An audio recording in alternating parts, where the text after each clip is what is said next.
Okay, good evening, everyone. We're going to call the meeting to order at exactly 5:30 PM. And at this time, we will then go to item number 2, which is public appearances for non-agenda items. It appears no one is here, unless there's some slips I'm unaware of, or someone's hiding out in the bathroom. No. Then we'll go to approval of the minutes from October 21st, 2019. Is there a motion? I'll move to approve the minutes from October 20th. There's a motion by Scott. Is there a second? Second. Okay, there's a second. We're into discussion. Is there any changes? Anyone have any concerns? Then that being the case, we'll go to a vote. All in favor of approving the minutes from October 21st, please indicate so by saying aye. Aye. And those opposed? And the ayes have it. And we'll go to item number 4, which is a report from our Director of Public Works. Basically, the big news is all the paving that is gonna happen is now done. Great. The East Sherrill roundabout is open to traffic, the binder's down. Fahey Fields has binder down. Central Park Place, the railroad crossing has binder down. So a lot of paving happened in the last couple weeks since we met. So that's good news. So a lot of things have kind of opened up. We're in the process of rebidding Fish Hatchery Road. That will be open on the 19th. So we just had a pre-bid meeting today. Did notice it looked like there was at least 1 or 2 new contractors at that meeting that didn't bid last time. I'm not saying they didn't take out plans before, but so hopefully that bodes well for us. Okay. Anything else? Any questions? Comments? I have heard some comments that they're happy that Raymond Road is open again, that the Fitchburg part has been finished. Yep, it's been paved. Yeah. Okay. We'll move into item number 5, and at this time, the chair will entertain a motion to approve Resolution R-180-19, setting the 2020 solid waste collection rates. Is there a motion at this time? Motion. Motion by Mr. Gurnetsky. Is there a second? Second. Second by Scott. That puts us into discussion. And so we'll go into discussion, and we'll go to a report from our Director of Public Works.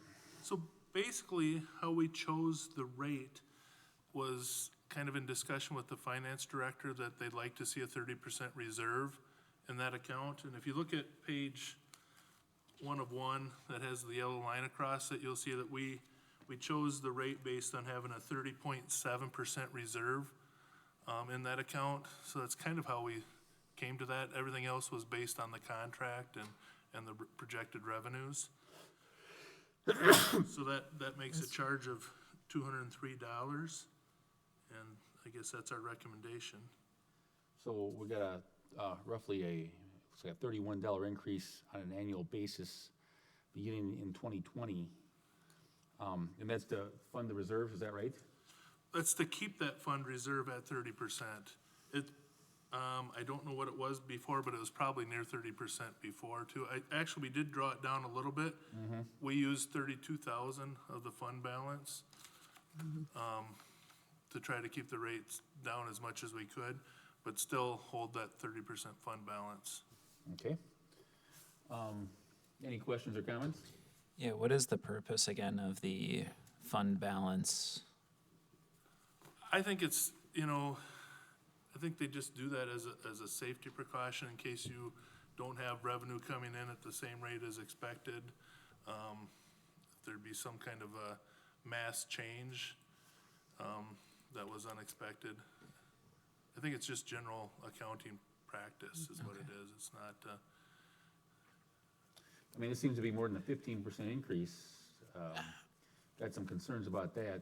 I'd like to hear from Misty, maybe too, on what I guess is going to be taken up by the Finance Committee at its next meeting, which I'm on.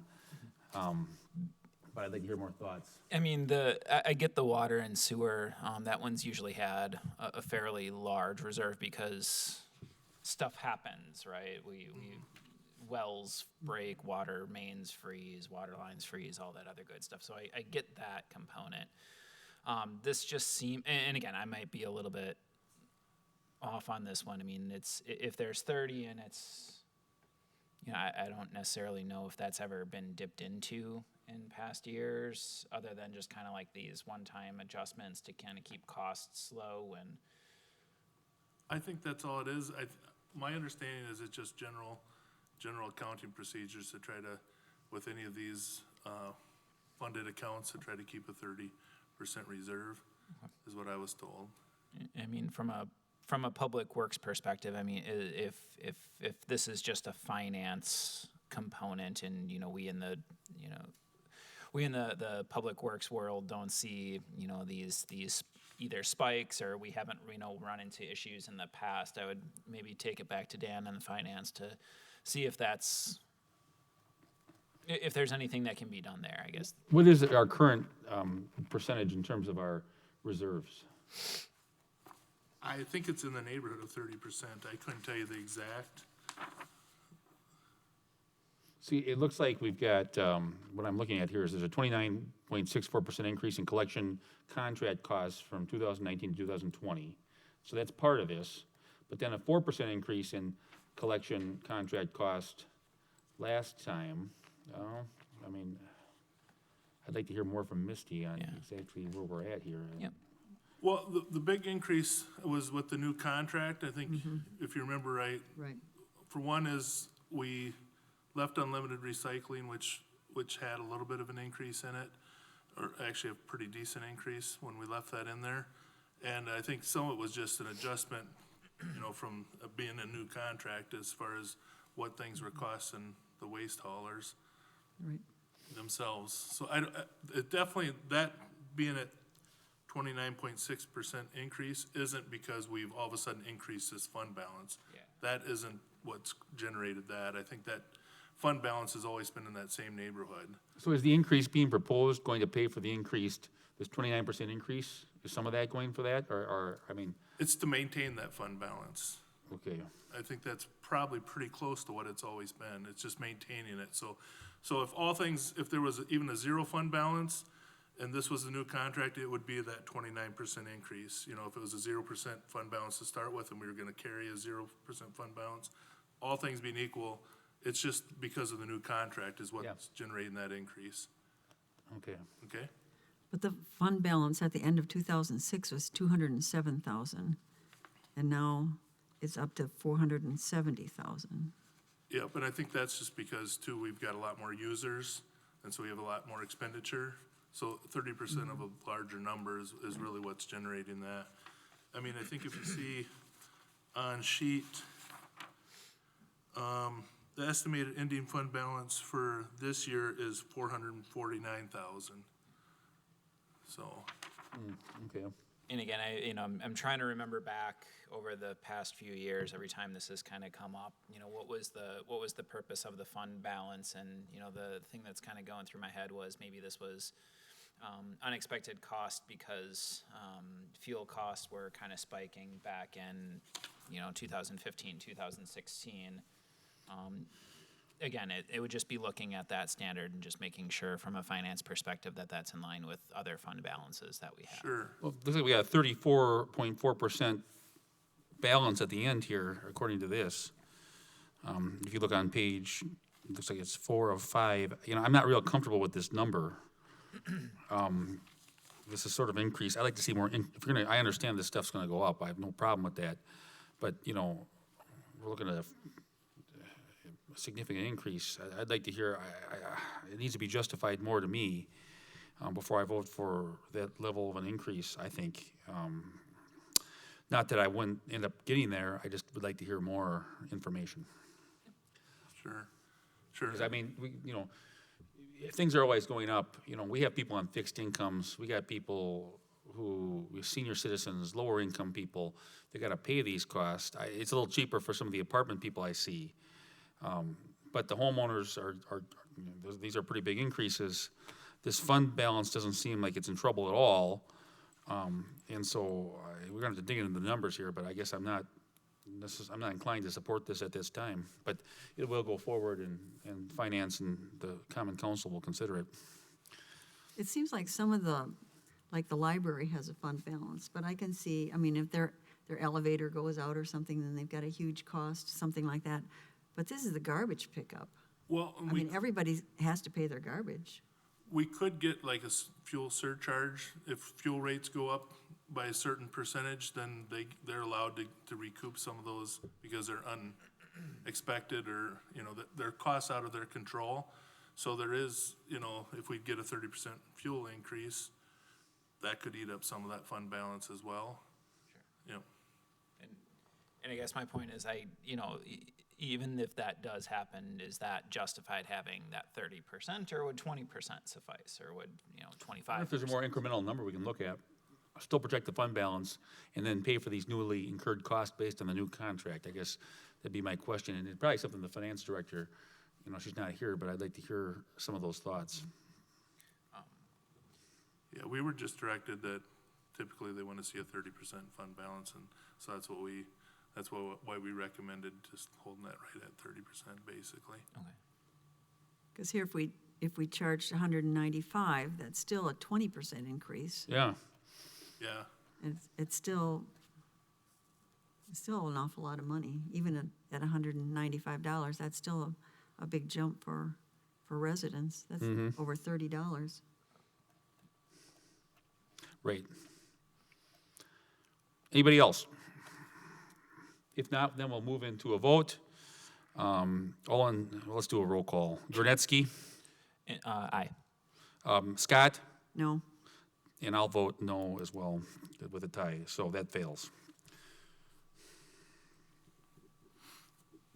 Okay.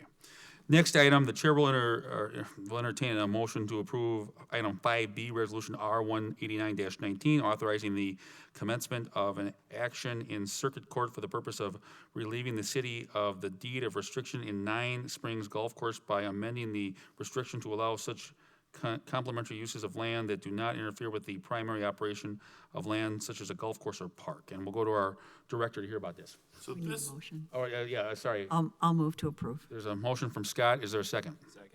We are in discussion purposes. Go ahead, sir.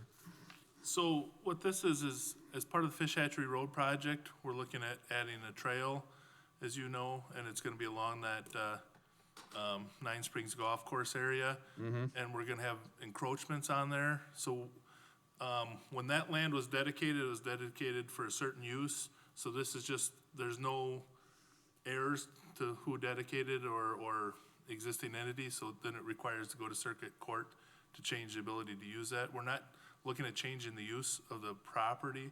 It's still gonna be recreation, but this is one thing we need to be able to get this trail built along Fish Hatchery Road, which we think is beneficial. It's a multi-use path, is that right? It is, yeah, it's multi-use path. And this doesn't impact the operation of the golf course? It in is, any way? it is not. Okay. Any other questions or comments? No,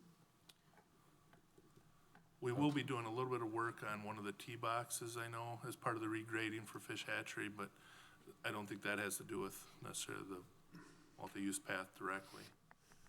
And is there a fiscal impact here? As far as the land, this will be somewhat on the golf course property, yes. So Okay. there'd be land acquisition for this. It's city-owned. Oh, it is, It's okay. really just the use, and because it was dedicated the way it is, Gotcha. this is our only recourse. Okay. If there was an existing heir, we could go to them and ask them to modify it, but since there's not, that's our recourse. Okay. Any other questions or comments? no, We'll move into a vote. All in favor, please indicate so by saying aye. aye. Those opposed may say nay. That passes. We're into item 6A.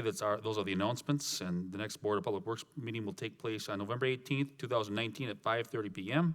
Is there any other announcements at this time?